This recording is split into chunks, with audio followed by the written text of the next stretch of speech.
Olá, amigo ligado na programação da TVT e você que nos assiste por um dos nossos distribuidores ou pela internet. Este é o programa Brasil Consciência, uma realização do Sindicato Nacional dos Servidores Públicos Federais na área de ciência e tecnologia do setor aeroespacial. E você que nos acompanha sabe que este programa sempre dedica espaço à pesquisa e à inovação produzidas por órgãos e instituições públicas desse país.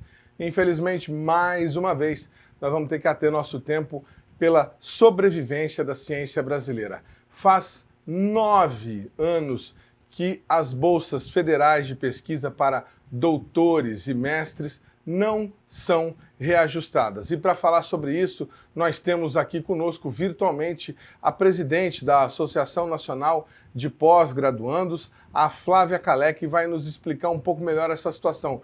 Flávia, além, claro, da perda de poder aquisitivo por parte dos pesquisadores, dos cientistas brasileiros, que já está aí em quase 60%, o que representa esse congelamento de salários para a ciência brasileira? Bom dia a todos os espectadores aqui, né, da TVT. Os danos para ciência brasileira são muito grandes. Não tem ciência sem pesquisador, não tem ciência sem cientista, né? Então, as bolsas e a desvalorização da carreira científica, que no fim das contas é isso que significa, né, o não reajuste das bolsas, é dizer que a pós-graduação, que tem a finalidade de formar novos cientistas, novos pesquisadores, não tem o fomento necessário para realizar essa atividade, né? É uma atividade cara. O pós-graduando, mestrando e doutorando são profissionais também da pesquisa, tem um caráter híbrido de estudantes em formação, mas também pesquisadores, trabalhadores da pesquisa, né, cientistas em formação, e a bolsa de estudo, ela não é só um incentivo para essa formação, ela é a remuneração desse trabalho. Nesse período de Covid, a gente viu centenas de pesquisadores, jovens pesquisadores, virando noite em laboratório, virando madrugadas e madrugadas em laboratórios, estudando a Covid, buscando a resposta, né, tão esperada que foi a vacina, sem nenhuma remuneração, praticamente um trabalho voluntário. Então, isso não é justo com o Brasil, porque se você tem uma carreira científica que não é valorizada, ela é desprestigiada, a gente tem em perspectiva aí a possibilidade de ter um grande déficit, já tem, na verdade, de profissionais de alta capacitação no Brasil que leve a ciência adiante. Além da queda na produção científica em geral do país, dados que foram divulgados recentemente, devem ser apresentados na 74ª reunião da SBPC, apontam que a gente, além de não estar produzindo ciência no mesmo volume que a gente estava produzindo, nós estamos tendo aí um pessoal muito novo, os nossos jovens cientistas, deixando o país. Vamos chover no molhado. Você vê relação direta entre as duas coisas, a baixa remuneração da Bolsa e a evasão de cérebros? Com certeza, com certeza. A evasão de cérebros para fora do Brasil, ela já é muito grave porque, primeiro, né, de maneira bem pragmática, ela é a fuga de recursos, né, recursos humanos, mas de recurso investido naquela pessoa. São 10, 15 anos de formação do nosso sistema público de educação de ciência e tecnologia em torno de uma pessoa que vai dar o retorno de produtividade para outras nações. Então, isso em si já é muito grave e a gente tem, embora não tenha um diagnóstico, a gente sabe que a fuga de cérebros ela é cada vez mais uma tentativa, uma saída, né, para esses jovens pesquisadores. Mas eu acho que mais grave do que isso é a evasão da carreira científica. A USP, no seu anuário de 2021, apontou que 26% dos pós-graduandos evadiram da pós-graduação na USP nos últimos 2 anos, né, de 2019 para cá. Isso significa, se a USP está nessa proporção, essa proporção ela deve se repetir de maneira mais agravada no país inteiro, né? Então, esse apagão de dados impede a gente ter um diagnóstico, mas o fato é que a evasão, ou seja, a desistência da carreira científica é muito grande, né? E esses pesquisadores vão para o subemprego, ou estão aí desempregados, estão sendo Uber, estão vendendo docinho, ao invés de estar produzindo alta tecnologia no nosso país. A indústria não contrata, o serviço público não tem concurso público, então a falta de perspectiva é muito grande e isso tem gerado uma grande crise mesmo nesse setor. Bom, vamos conferir aqui alguns números, né? Primeiro, vamos falar do quadro atual, que é o motivo aí da luta da ANPG e de mais entidades representativas, como a própria SBPC, ou Academia Brasileira de Ciências. Nós temos no país hoje bolsas federais para mestrandos e mestrandas na faixa de R$ 1.500 por mês. E para doutores e doutoras, para quem está fazendo doutorado, de R$ 2.200. A título de comparação, a FAPESP, que é uma fomentadora de pesquisa do estado de São Paulo, fez um reajuste das bolsas também agora, a partir desse mês de março. As bolsas de iniciação científica, que são aquelas para quem está fazendo graduação, passam de R$ 695 para R$ 800. As bolsas de mestrado passam de 3.349, para 2.494 do segundo ano, e as bolsas de doutorado em Direito passam de 2.494 para 4.285. Doutorado em outras áreas passam de 3.462 para 4.285. E a bolsa de pós-doutorado passa de 7.373 para 8.479. Flávia, para a grande maioria da população brasileira, principalmente no estágio de desemprego que nós estamos vivendo hoje em dia, quando você fala que um pós-doutorando ganha R$ 7.373, a imagem que vem na cabeça das pessoas é de um privilegiado que praticamente não trabalha e que está lá, como diriam aí grande parte dessas pessoas, despojando, mamando na teta do poder público. Eu queria que você falasse um pouco sobre a produção científica e no que esse pessoal tem contribuído com o país recentemente. Flávia? Pronto. Oi? Edmond, ok? Você conseguiu me ouvir? Consegui te ouvir. Pois não.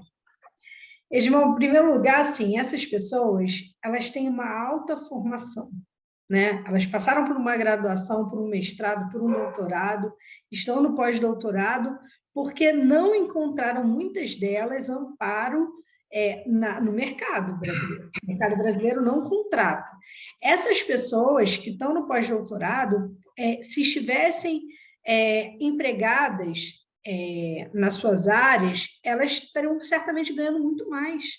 Fora do Brasil, elas ganham muito mais, né? Então, assim, a média salarial do Brasil ela é muito baixa, né? E para essas profissões que exigem alta capacitação também, nós estamos muito atrás do mercado internacional. Então, assim, essas pessoas ganharam uma bolsa de R$ 4.000, algumas, e de 7, no caso da FAPESP, é o mínimo para a gente conseguir segurar essas pessoas no mercado nacional, né? Então, porque a atividade que elas produzem, elas são atividades de alto retorno financeiro, né? Estudos apontam que a cada $1 investido, né? A cada uma parte investida de PIB Na ciência, retorna de 9 a 10 a 12, né, a depender da área. Então, assim, é um investimento que retorna em muita produtividade, né, e que pode gerar muito emprego, que pode gerar o aumento de produtividade geral da economia, né, então, que gera benefícios para toda a sociedade. Então, a gente deveria tratar melhor os nossos cientistas, né, essas pessoas têm muita formação para ocuparem esses espaços. E elas deveriam, inclusive, receber melhor, né? O que a gente defende é que no Brasil precisa se estruturar uma carreira científica, né? Hoje, quem quer ser pesquisador só tem a docência na universidade ou alguns institutos de pesquisa, né? A gente precisa estruturar uma carreira que inicie na pós-graduação, que reconheça a bolsa de mestrado e doutorado já como parte, né, da remuneração desse trabalho desde a sua iniciação. Então, os desafios são muito grandes, a nossa luta pelo reajuste é porque no próximo dia 23, semana que vem, completa 9 anos sem reajuste. São 67% de perda salarial, né, de perda de poder de compra, na verdade. A bolsa de estudo hoje de mestrado compra 2 cestas básicas, a de doutorado compra 3 cestas básicas. Como que a gente forma um cientista? Como que a gente forma pesquisadores que exige muito, uma atividade muito cara, com 3 cestas básicas? É muito desprestígio, é muita vergonha para o nosso país isso, né? Então, é muito pouco hoje o que a gente tem que lutar por muito mais, né? E a compreensão da sociedade da importância da ciência, eu acho que aumentou muito com a pandemia, né? E é importante que a gente compreenda que são profissionais que devem ser muito bem valorizados, porque trazem benefícios para toda a sociedade. Legal. Bom, a gente já falou sobre essa questão da dificuldade de manter alunos bolsistas nos cursos de pós-graduação do INPE, por exemplo. Entrevistamos uma professora da pós-graduação que deu um depoimento muito triste sobre a evasão dos cérebros das pessoas, dos cientistas brasileiros em formação para ir trabalhar, estudar no exterior. Veja.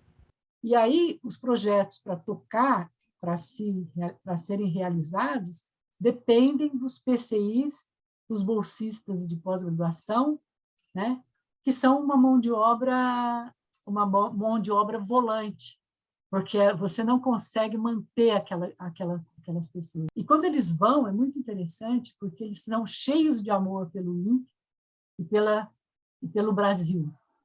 Então, eles vão, eles pedem perdão de estar abandonando o barco, etc. Mas é a vida que eu não tenho nada melhor para oferecer para eles. Você entendeu? Eu não tenho como bancá-los aqui. A realidade da vida se impõe, né? A realidade da vida se impõe.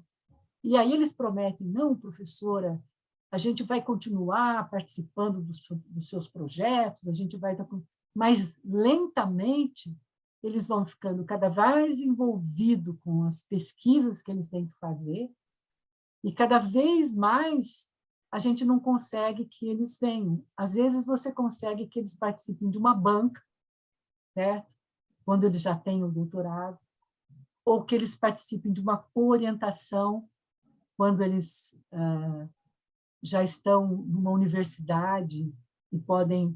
E aí são essas pessoas com quem a gente colabora e vai entrando em novos projetos de colaboração internacional para conseguir algum aporte de recursos para tocar o barco, para conseguir botar um projeto agora na FAPESP, que é a única fonte assim, forte de recursos, certo? Muito bem. E a presidente da Associação de Pós-Graduandos, a Flávia Calé, pode falar para a gente um pouco mais sobre as ações que estão sendo tomadas para pressionar o governo e tentar liberar o reajuste. Tem abaixo-assinado e também algumas movimentações na rua, não é isso, Flávia? Isso. Ano passado, em outubro, a gente fez um Dia Nacional de Paralisação dos Pós-Graduandos, né?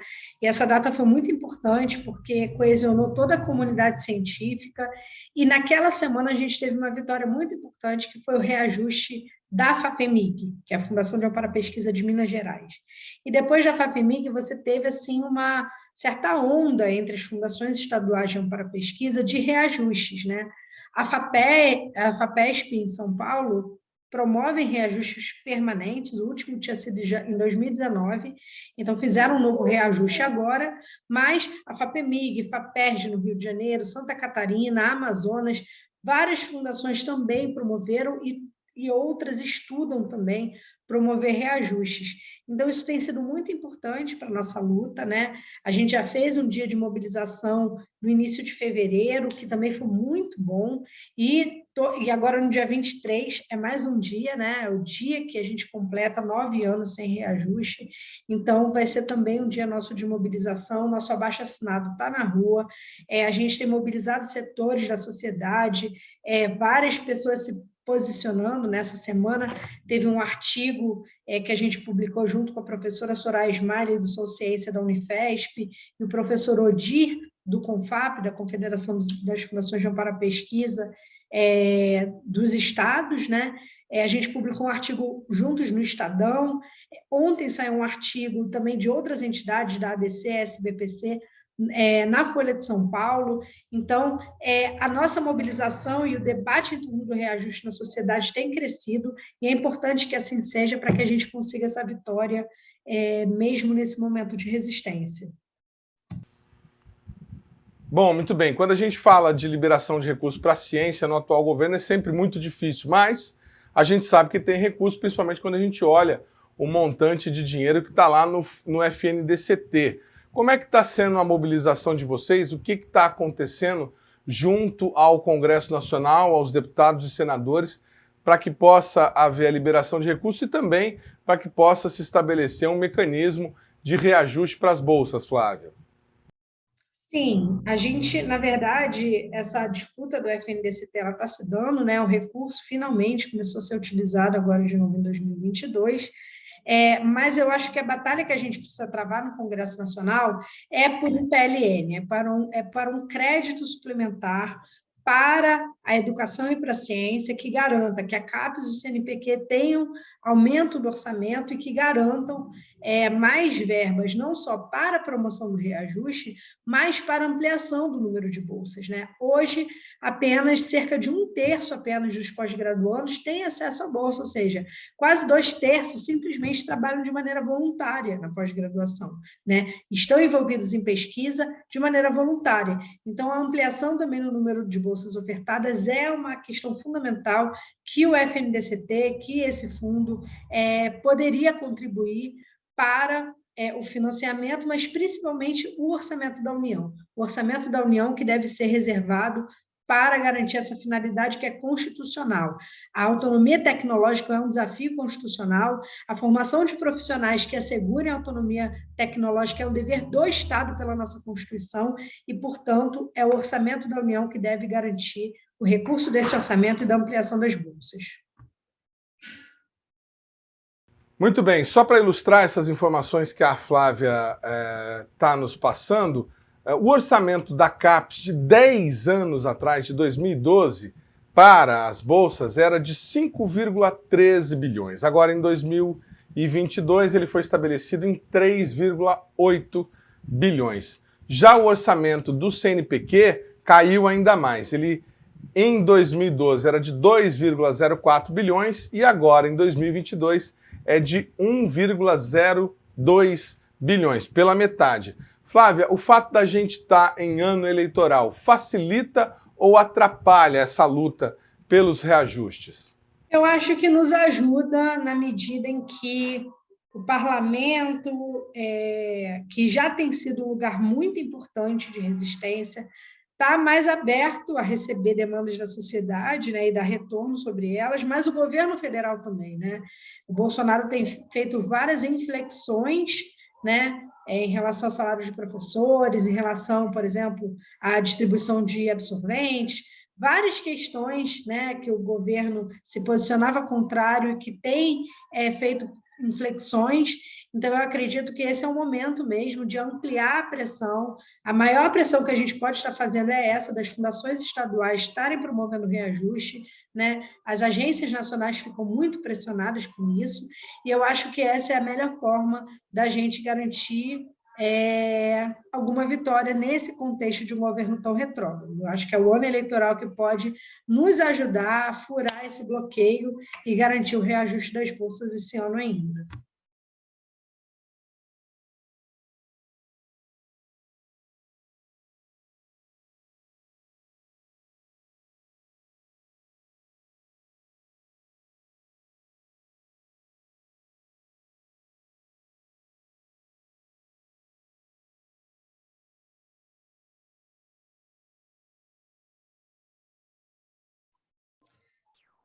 Edmond, é muito complexo, né, essa questão da avaliação, né, porque, veja, a gente teve o Weintraub no Ministério da Educação, né?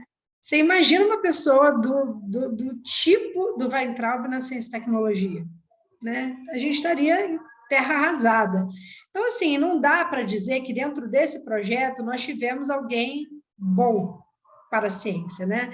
Mas eu acredito que foi alguém que, pelo menos, não é um negacionista, né? Não é um negacionista, então, de alguma maneira, foi um certo bloqueio para desastres ainda maiores, né? Acho que não teve a força necessária para resistir aos cortes, né? Esses que você se referiu do CNPq, não teve essa força, mas também foi um lugar de contenção para que essa tragédia não fosse mais ampla, né? Que o nosso sistema de ciência e tecnologia não tivesse tão ameaçado. Eu acho que se hoje a gente tem o CNPq ainda aberto, né? Porque era uma vontade do governo, era uma vontade do Ministério da Economia extinguir o CNPq, foi porque, de alguma maneira, também houve algum tipo de resistência também dentro do Ministério. Então, eu acredito que cumpriu um papel importante, né, nesse momento tão difícil. Eu quero agradecer demais a participação da Flávia Calé, a presidenta da Associação Nacional de Pós-Graduandos. A gente vai para um rápido intervalo, mas na sequência você confere as últimas informações sobre os preparativos para a 74ª reunião da SBPC, que este ano vai acontecer de forma híbrida, presencialmente e virtualmente lá em Brasília. Um instante só, não sai daí.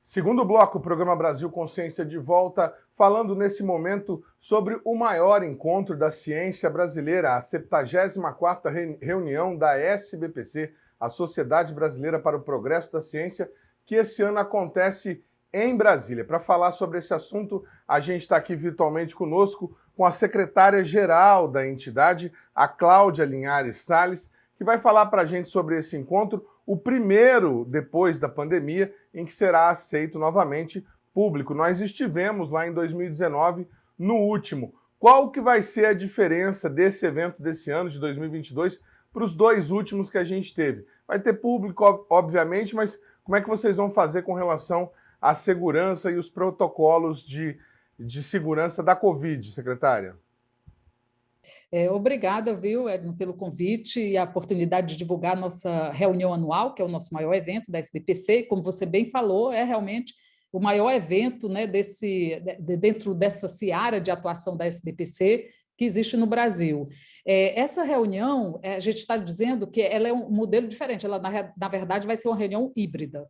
Então, nós vamos ter, né, uma parte presencial dela bastante importante, mas muito menor do que as nossas clássicas reuniões anuais, e uma parte virtual, onde as transmissões serão remotas, a programação será remota.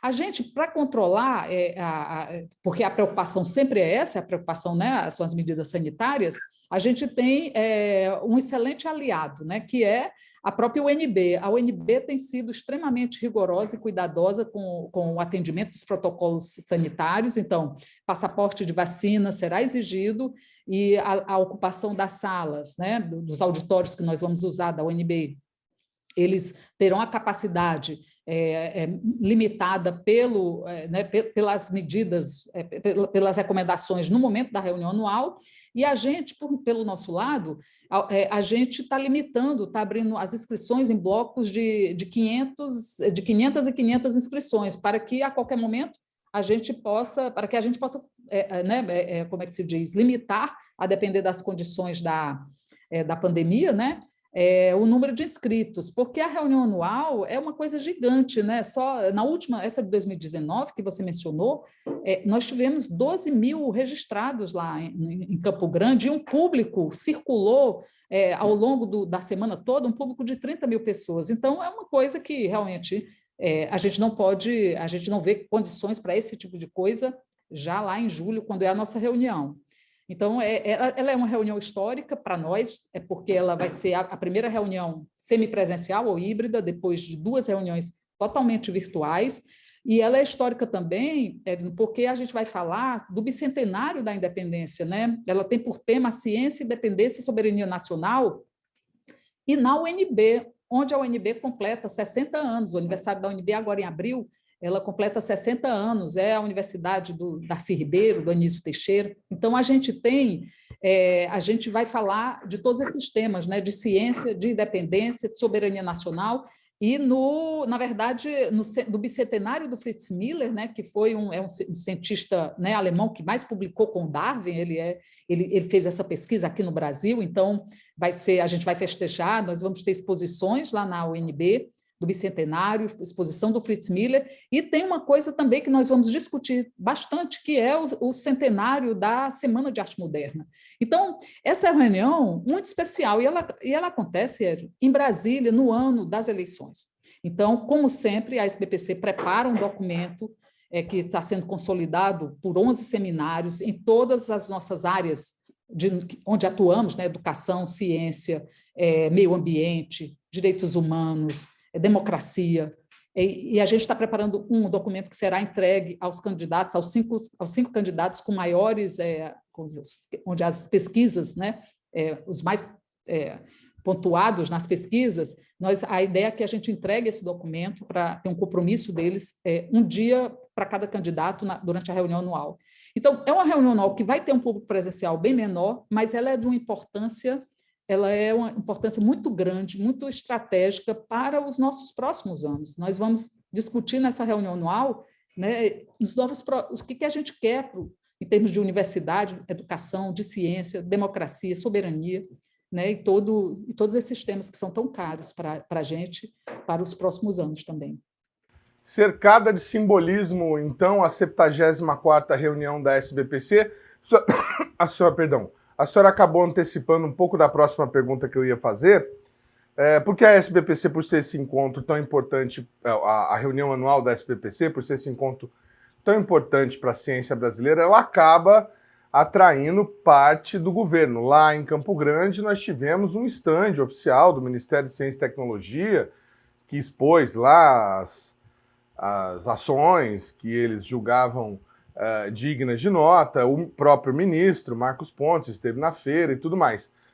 Só que a realidade dos fatos é um pouco, digamos, incômoda, né? Nós temos um governo que tem uma vocação negacionista, por diversas vezes o governo se colocou contra a ciência em diversas formas, combateu ou questionou as medidas científicas de combate à pandemia e, como a senhora falou, nós estamos em ano eleitoral, vai ser produzido esse documento. Como é que está a expectativa para essa convivência? Nós vamos ter Ministério MCTI de novo na SBPC esse ano?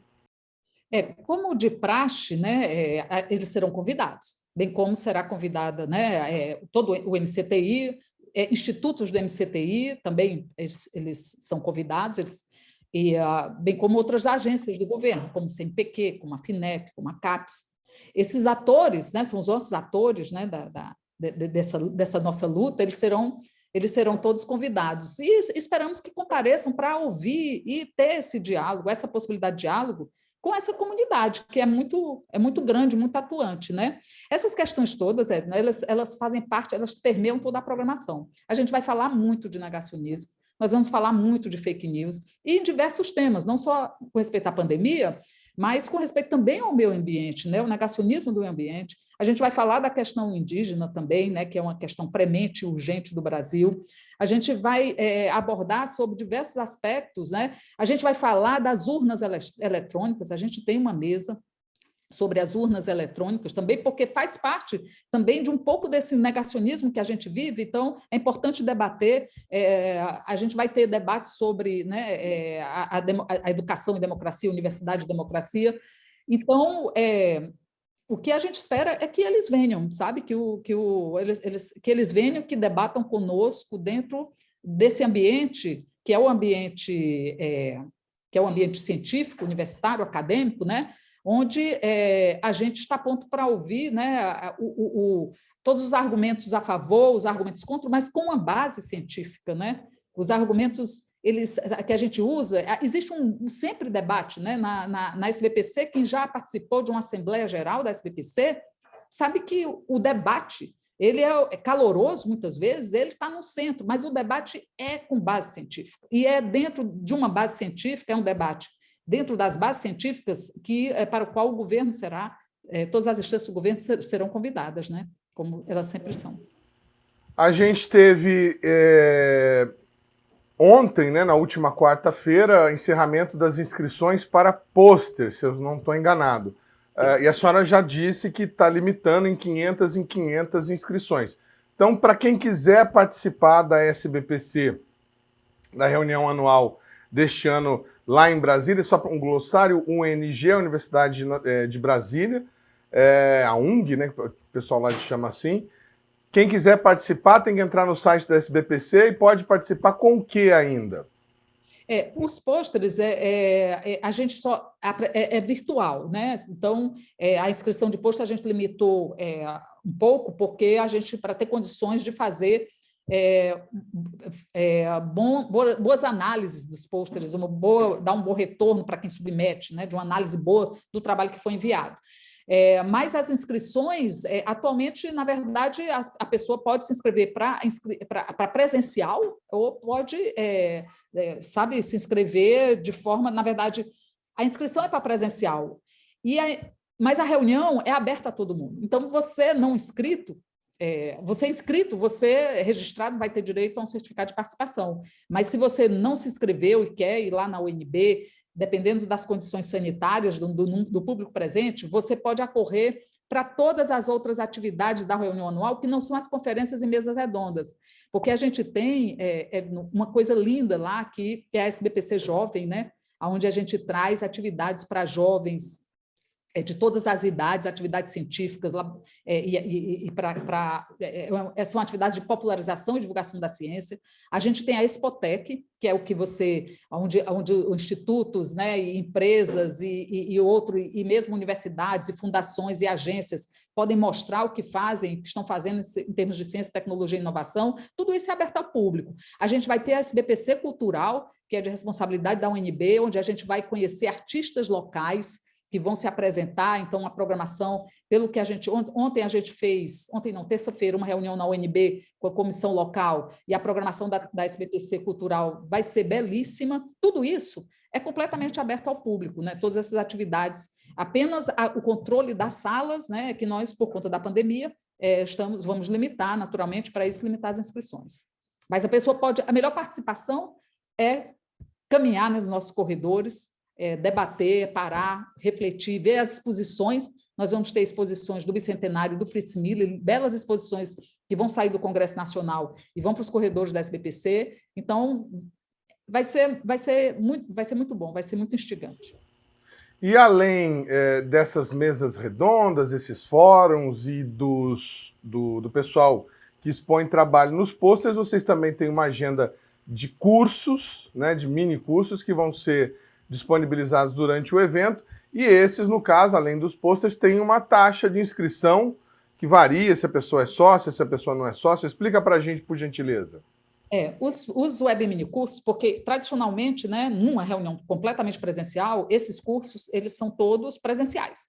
Então, eles fazem parte, a primeira atividade de cada dia na SBPC é da ordem, sei lá, de 70 cursos, minicursos que acontecem simultaneamente. Mas nessa reunião, a gente vai fazer, por conta, né, dessa possibilidade de público muito grande, eles são web minicursos. Então, a pessoa vai poder fazer inscrição e fazer e assistir remotamente, mas, ao final desse processo, ela vai ter uma live, né, de 2 horas com o professor, com o docente, né, do web minicurso, onde você vai poder discutir, né, cada pessoa vai poder discutir o que aprendeu, tirar dúvidas, e haver um debate ali sobre aquele web minicurso. Então, é esse formato, sim, eu não estou com os valores em mente, mas existe desconto em ser sócio e não sócio, e existe desconto também pela quantidade de web minicursos que a pessoa faz, sabe? A partir um web minicurso é um preço, acima de 2, eu acho, já é outro preço. Seria bom, é bom entrar na página do evento, né, para ver todas essas condições. Mas nós estamos aqui na página do evento, professora, a senhora me perdoe de te interromper, mas assim, só para que o nosso telespectador saiba, a gente tem valores que variam de R$ 80 para estudantes do ensino básico, estudante de graduação ou professor do ensino básico, isso no caso de quem é sócio kit com a SBPC, até valores de R$ 300 para profissional associado de sociedades afiliadas à SBPC, por exemplo. Isso falando de inscrição mais anuidade. Tem também, por categoria, um valor de R$ 40 até R$ 225. Então, você entra lá no site da SBPC, entra lá na hotpage que eles montaram sobre a exposição, estamos colocando o link aí na tela para vocês, e aí você fica informado sobre os cursos, todos os cursos, tem cursos das mais diversas áreas do conhecimento, dos mais diversos assuntos, e qual é o valor da inscrição. Muito obrigada. Alguma coisa a acrescentar, secretária, sobre a programação que a gente tenha deixado passar por aqui? Bom, a programação, o que eu gostaria de dizer é que venham, e se não puder, que vão, né, até a UNB e pelo menos nos assistam, né, no canal da SBPC, porque muita coisa será transmitida pelo canal da SBPC para atingir todo o Brasil, realmente, e na TV UNB também, a gente vai transmitir muita coisa. Todos serão bem-vindos, a participação de todas é bem-vinda, de alguma forma, né, para que a gente pense esse Brasil, o Brasil que o Brasil merece, de fato, que todos nós merecemos, para esse novo centenário, né, que começa aí a partir do ano que vem, numa nova perspectiva, esperamos todos nós. Obrigada. Obrigado à senhora, quero agradecer demais a participação da secretária-geral da SBPC, a Cláudia Linhares Salles. A gente provavelmente vai se ver lá, professora, e agradeço a todos aí da assessoria de imprensa pela agilidade no contato. O programa Brasil Consciência vai para um rápido intervalo e, na sequência, a gente fala sobre a mobilização dos servidores públicos federais da campanha salarial. São 6 anos sem reajuste. É um instante só, não sai daí.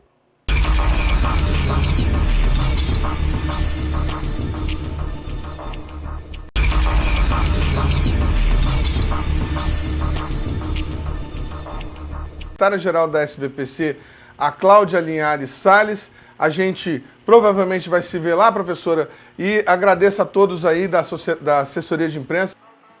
Companheiros e companheiras, servidores do INPE, do DCTA, do CEMADEM e da AEB, instituições a qual o SINDICT representa os servidores. Nós estamos aqui lutando por um reajuste emergencial de 19,99%, que são as perdas dos 3 primeiros anos do governo Bolsonaro, e abertura imediata de uma mesa de negociação para discutir as demais perdas, que já se acumulam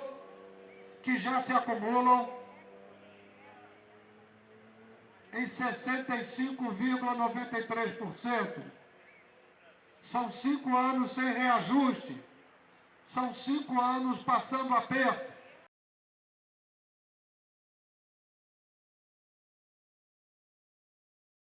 Essa reivindicação está ocorrendo em todo o Brasil neste momento.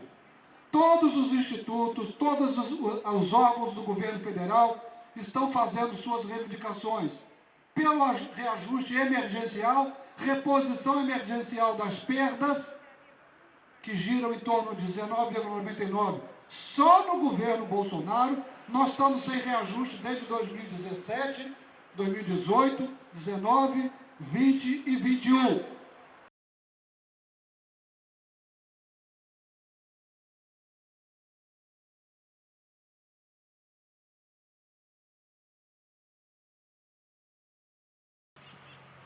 Pessoal que está chegando, vamos estacionando, vamos nos deslocando para cá. Essa manifestação inclui bolsistas, inclui terceirizados. Por quê? Porque tudo que está acontecendo com a ciência e tecnologia nesse Brasil reflete no bolsista, no terceirizado, no estagiário. O INPE teve um corte imenso nas verbas. O terceirizado também tem muito a ver com isso.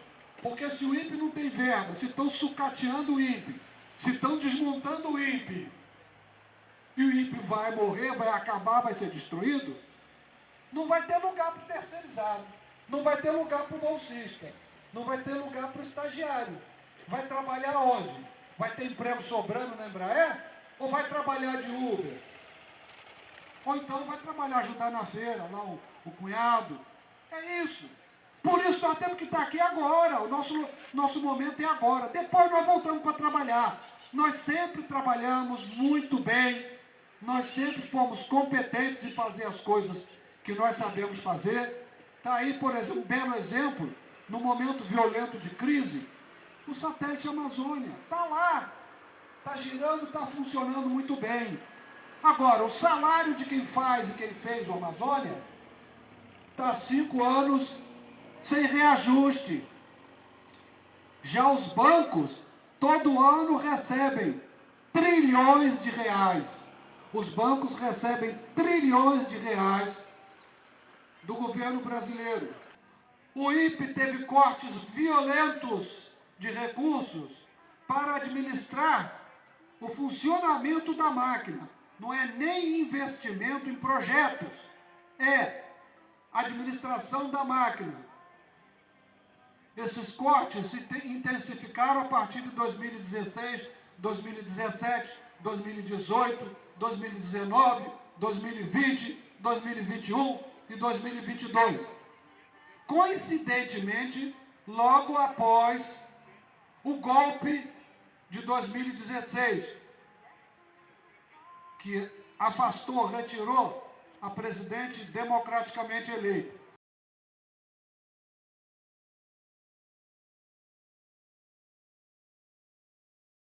Olha, eu já recebi e-mail, telefonema lá no meu ramal, nos corredores aí o pessoal do próprio prédio, todos preocupados.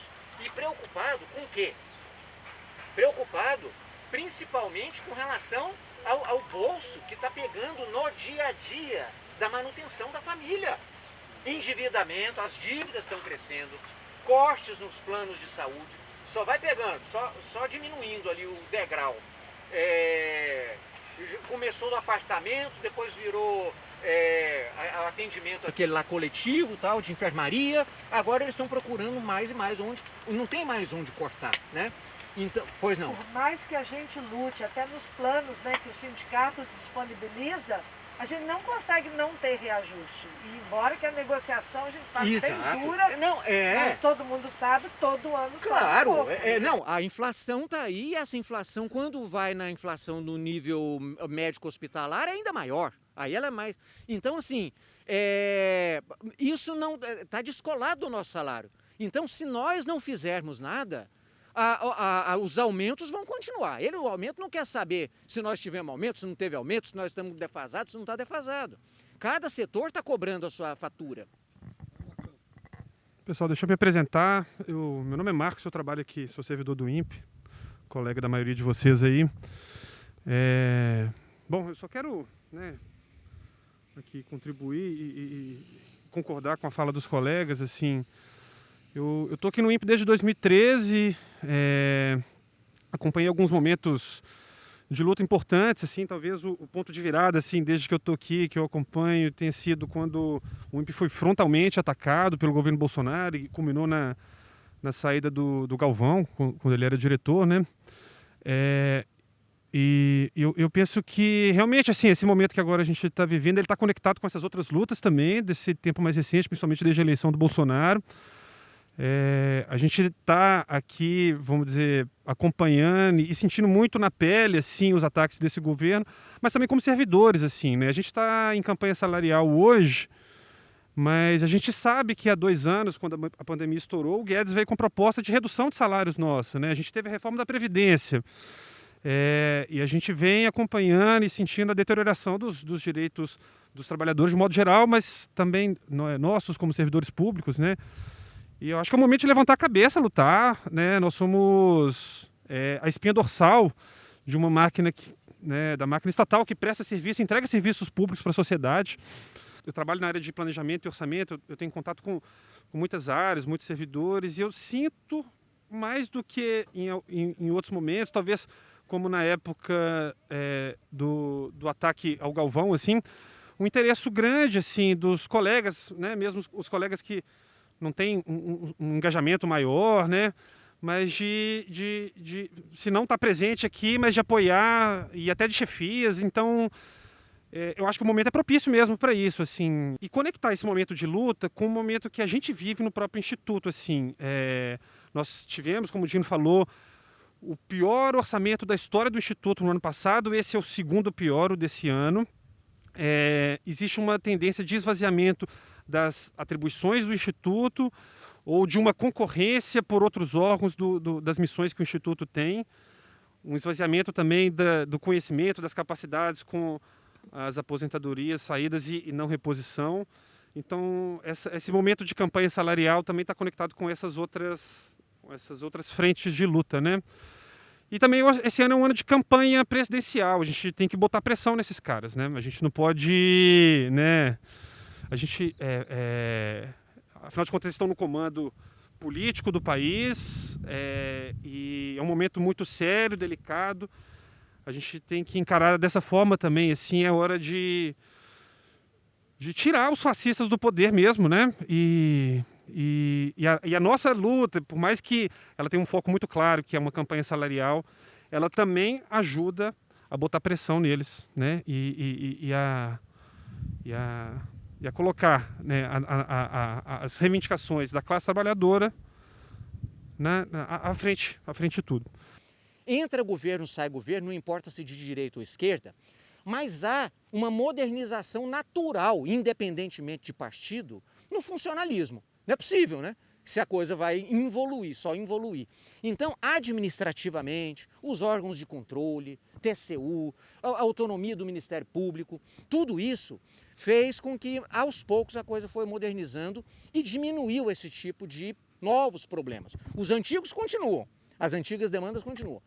Até isso vai mudar, porque não sei se vocês observaram, mas o governo andou dando aumento para pessoal da ativa, das polícias, sem dar para os aposentados. E isso é ilegal. Então, pela primeira vez desde 2002 para cá, eu vejo o governo involuir e flagrantemente ir contra a lei. Eu não sei se isso aí vai ter que dar cadeia, esse negócio, não é possível. Além de novas demandas como essas, que tinham ficado no passado, eram passivos e agora vamos ter novos passivos, né? Então esse é um outro ponto. E por último, só reforçar essa questão da autonomia, né, dos nossos institutos. O INPE, como o Marcos comentou aqui, cada dia tem aberto mão de parte de suas atribuições históricas, de 60 anos, ou isso é passado para novos institutos, como o INMET, como outras questões aí do meio ambiente e tal, e devagar o INPE vai abrindo mão de parte das suas atribuições. E naquelas poucas que continuam com o INPE, o torniquete apertado no último em termos de autonomia. Antes, o presidente da República, ou a presidente, quando era a Dilma, sabe como é que eles ficavam sabendo qual era o índice de desmatamento que o INPE publicava? Junto com os repórteres. junto, era público. Quando o INPE divulgava para o país, incluindo o presidente da República. Agora não. Agora o diretor já aceitou um novo protocolo, onde isso é apresentado, é dado tantos dias para o número circular internamente no governo antes de ser publicado. E isso chega ao ponto de o governo fazer até mais, segurar mais do que o combinado, como foi quando na COP26 o INPE divulgou os dados de desmatamento, que eram flagrantemente, como sempre, prejudiciais à imagem do governo, divulgou, colocou num processo sigiloso, o ministro foi à COP26, discursou, falou que não existe desmatamento, que isso é coisa para inglês ver, que isso é coisa da oposição, que isso não sei o que lá.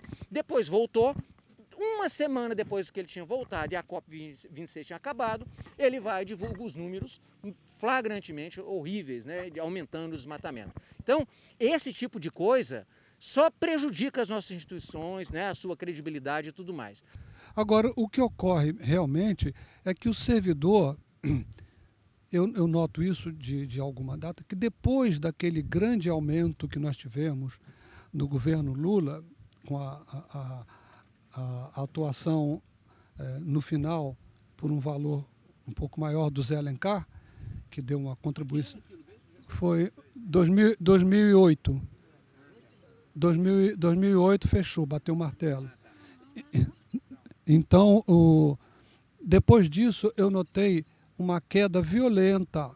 Se fosse colocado em gráfico, era uma queda acentuada da participação dos servidores nas convocatórias, nas mobilizações.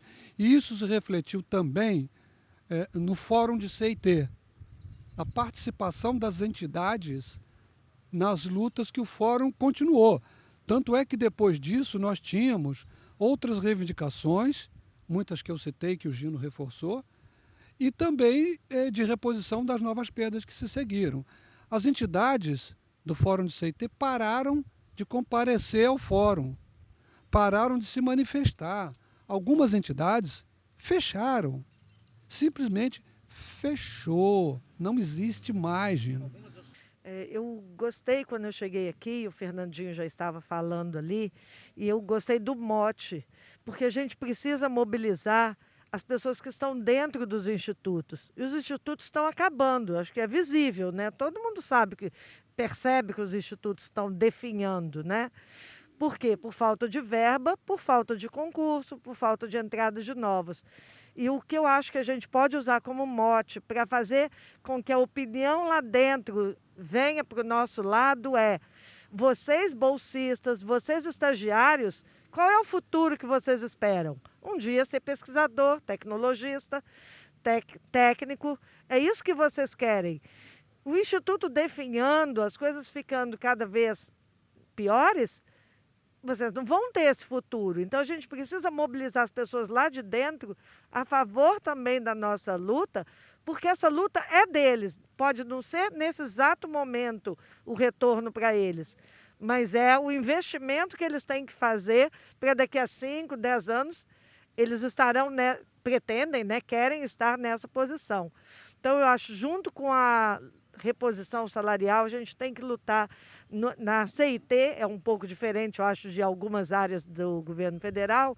Na CIT nós temos que lutar também pelas instituições, porque está muito sério, gente, está muito sério. É isso. Toda hora eles falam que não tem dinheiro, que existe essa lei que impede. Mas em 2020, quando teve a pandemia, o início da pandemia, eles se viram numa situação muito difícil, não sabiam como fazer, aí eles fizeram uma lei e burlaram o teto de gasto. E saiu dinheiro aos montes, foram 600 bilhões, foi uma quantidade enorme de dinheiro. 1 bilhão e 200 para os bancos. E além da ajuda aos bancos, para os bancos não quebrarem, né? Então, o dinheiro existe. A forma de conseguir, eles podem ter. Se o governo quiser dar dinheiro, dar aumento para nós, ele consegue. É só ele fazer uma medida lá para burlar o teto. Os deputados vão tender a ser a favor, porque é ruim negar aumento, né? Então, dinheiro e forma de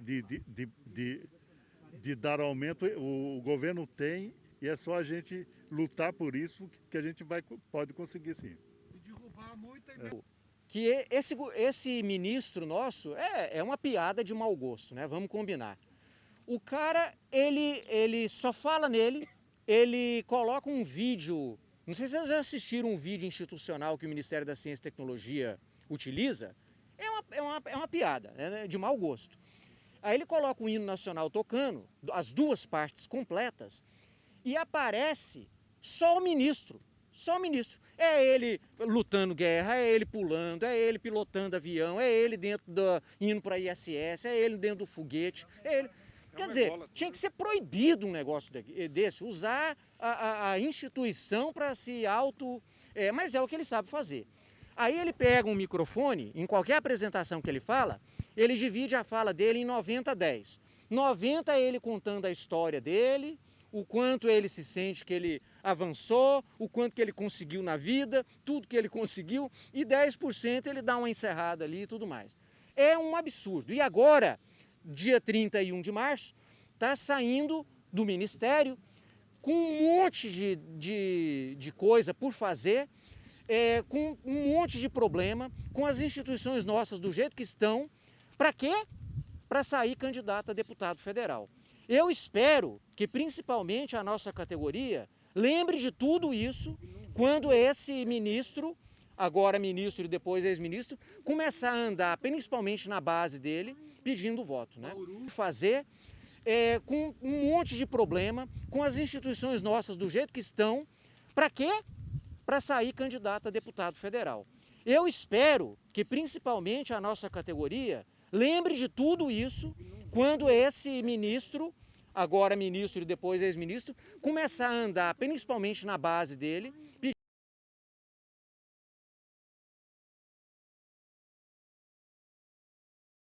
pedindo voto, né? Fazer com um